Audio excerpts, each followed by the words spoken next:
conference room falls silent. 20 executives sit around a polished table, all eyes on the empty chair at the head. The door clicks open. Marcus walks in, not the Marcus from 3 months ago. Something has changed. His footsteps echo differently. Confident, measured. The room shifts. "Sorry I'm late," he says, but his tone doesn't apologize. It states a fact. Lucia, the department head who used to interrupt him mid-sentence, stays quiet. The CEO, who once looked through him like glass, now watches his every move. Marcus sits down, doesn't rush to speak, lets the silence stretch. You can hear the air conditioning humming, papers rustling, someone's pen tapping nervously, the Johnson account. Marcus begins, his voice calm but commanding. "We're approaching it wrong. 3 months ago, this same room laughed at his ideas. Today, they lean forward to listen. What changed? Not his words, not his clothes, not even his ideas. They're the same ones he pitched before. The difference lies in 5 simple shifts, tiny changes that flipped everything, changes that 99% of people never learn. But Marcus did, and now his world is completely different. But let's go back. 3 months earlier, Marcus sits in the same chair, but he might as well be invisible. His hands fidget with his pen, his shoulders curved inward like he's trying to disappear. "What do you think, Marcus?" the CEO asks during a strategy meeting. Marcus clears his throat, starts speaking. His voice wavers slightly. "I think we should focus on the emotional connection with customers instead of just features." "That's nice," Lucia cuts him off. "But we need practical solutions, not feelings." The room chuckles. Marcus's face burns red. He sinks deeper into his chair. After the meeting, he walks to his desk. Colleagues chat around the coffee machine. They don't invite him. He eats lunch alone, scrolling through his phone, pretending to be busy. At home, Marcus stares at his reflection. Average looks, average everything. His wife asks about his day. Fine, he lies. She doesn't push. He's 32 years old, good at his job, smart. But somehow, he's the person everyone forgets. The one whose emails get ignored. The one whose suggestions disappear into silence. Sound familiar? That feeling when you speak but no one really hears you. When you have great ideas but they get dismissed. When you walk into a room and people's eyes slide right past you. Marcus lived this reality every single day. He was tired of being background noise in his own life. That night, Marcus couldn't sleep. He kept replaying the meeting. Lucia's dismissive laugh. The way everyone nodded when she spoke, but looked away when he did. He got up and walked to his home office. On his desk sat a photo from college, him giving a presentation to a packed auditorium. Back then, people listened. Back then, he mattered. "What happened to me?" he whispered to the empty room. The truth hit him like a punch to the gut. Somewhere along the way, he'd become invisible, not just at work, everywhere. At restaurants, waiters served other tables first. At parties, conversations died when he joined them. Even his own kids sometimes ignored him when he called their names. Marcus pressed his palms against his eyes. The shame burned deep in his chest. He was smart enough to lead that team. His ideas were solid. His work was excellent. But none of that mattered if nobody saw him as someone worth listening to. He wanted respect. Not the fake kind you get from a job title, real respect. The kind that makes people lean in when you speak. The kind that makes rooms go quiet when you enter. The kind that makes your own family look up to you. He was hungry for it, starving for it. That feeling of being seen, of being heard, of being someone who mattered. Marcus thought about his father, a man who commanded rooms without saying a word. People respected him instantly. They sought his opinion. They remembered his name. "I want that," Marcus said out loud. "I want to be someone people can't ignore." But wanting it and knowing how to get it were two different things. And that's where his real problem began. The next Monday, Marcus decided to change everything. He walked into the office with his shoulders back, chin up. Today would be different. The quarterly presentation was in 2 hours. Marcus had prepared for weeks. Charts, data, solutions, everything was perfect. This was his moment to shine. He practiced his opening line in the bathroom mirror. "Team, I have a game-changing strategy." His voice sounded strong, confident. The boardroom filled up. Marcus sat straighter than usual. When his turn came, he stood up with authority. "Team, I have a game-changing strategy," he announced, exactly as rehearsed. But something was wrong. His voice cracked slightly on strategy. A few people glanced at their phones. The CEO looked politely bored. Marcus pushed through his presentation. He raised his voice to sound more commanding. He gestured bigger. He tried to hold eye contact longer, but the harder he tried, the more awkward it became. His gestures felt fake. His voice sounded forced, sweat beaded on his forehead. Any questions? He asked at the end. Silence. Then Luzia raised her hand. Marcus, this is basically what we discussed last month. I'm not sure what's new here. The room murmured agreement. Marcus felt his face burn. His confident posture crumbled. Well, I thought. The approach is slightly different, he stammered. Thanks, Marcus. Let's move on, the CEO said, already looking at his notes for the next agenda item. Marcus sat down, his hands shaking slightly. He'd tried so hard to be someone else, to command respect. Instead, he'd made himself look desperate. After the meeting, he overheard two colleagues talking by the elevator. Did you see Marcus today? He was trying way too hard. That hurt more than being ignored. That evening, Marcus sat alone in a coffee shop, replaying his failure. His laptop screen glowed, but he couldn't focus on work. An older man at the next table was reading a newspaper. Marcus noticed something odd. The busy coffee shop seemed calmer around this stranger. The barista spoke softer when serving him. Other customers gave him more space.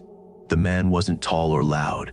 He wasn't wearing expensive clothes, but something about him commanded quiet respect. Their eyes met briefly. The older man smiled and nodded toward the empty chair. Mind if I sit? Seems like you're carrying the weight of the world. I'm Robert, he said, settling in. You look like someone who just learned that trying harder doesn't always work. Marcus found himself telling Robert everything. The failed presentation, the desperation, the shame. Robert listened without interrupting.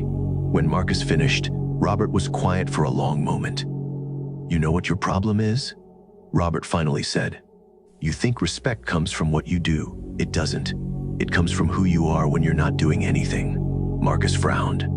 I don't understand. Robert leaned back in his chair.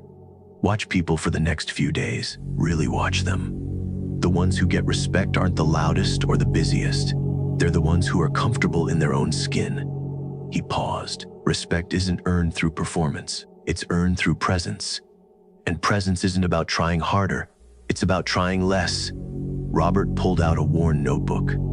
There are 5 things that change everything, but they're not what you think. They're not about speaking louder or standing taller.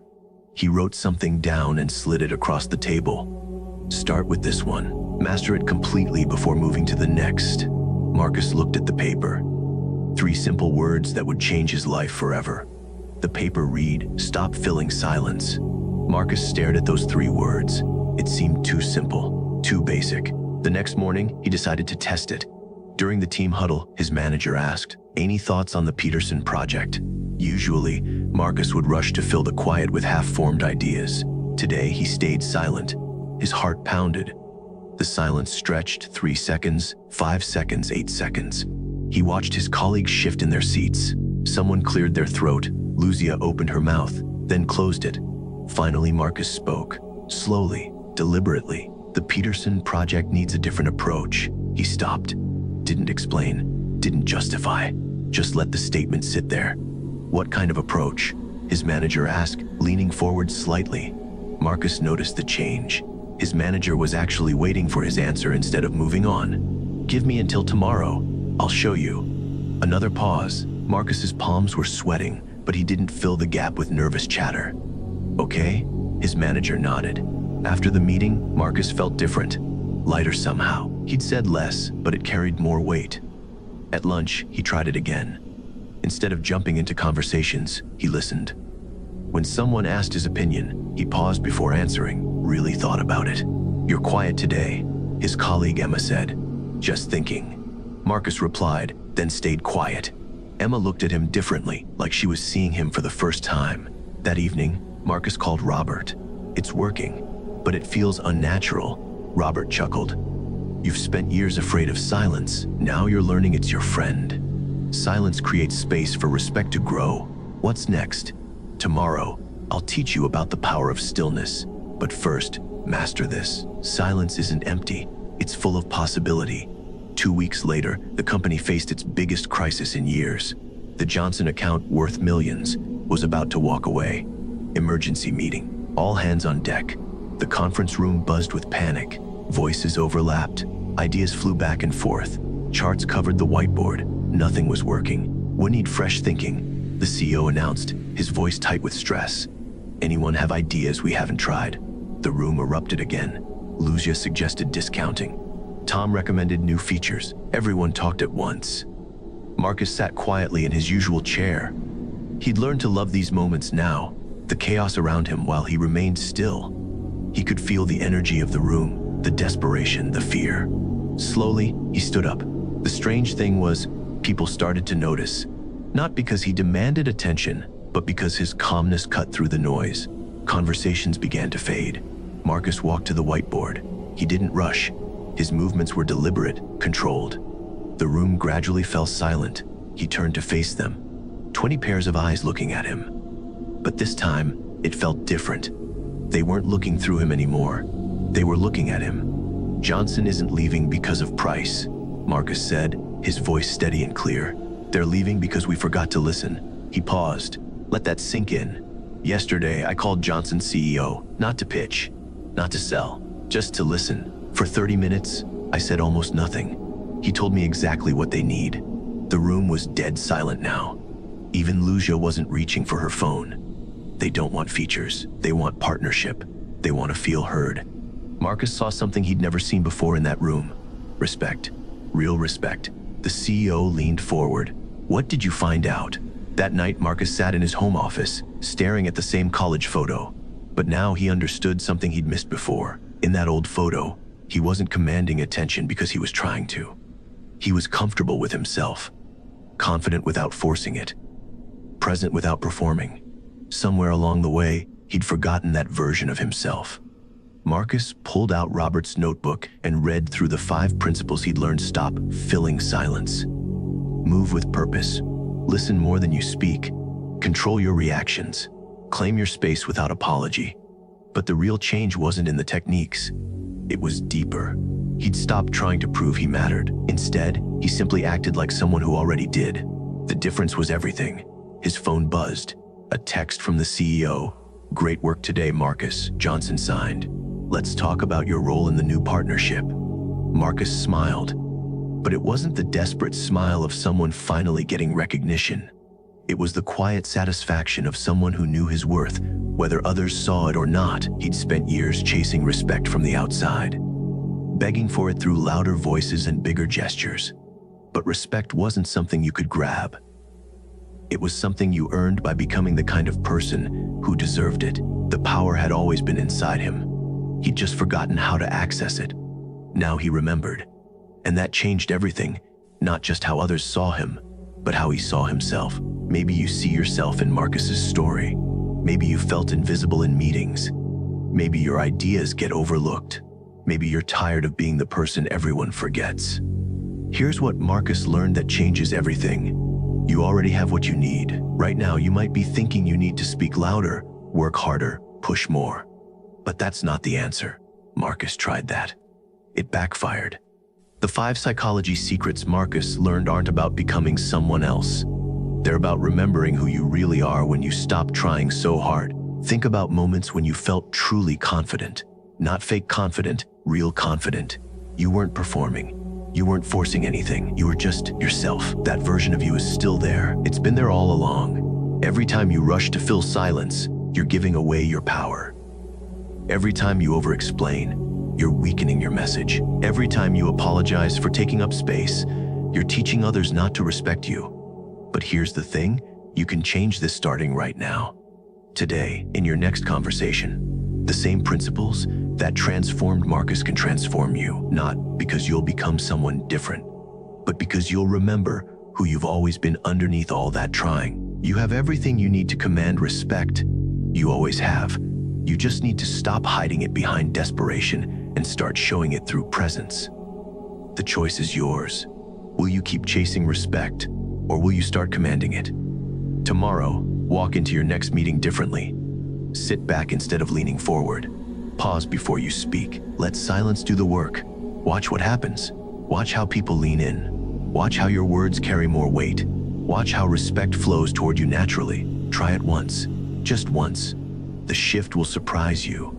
Marcus went from invisible to influential in weeks. Not because he learned something new, but because he remembered something old. Your transformation starts with your next conversation. If this story changed how you see yourself, hit that like button. Share it with someone who needs to hear this, and stay connected for more psychology secrets that actually work. Your respect journey starts now.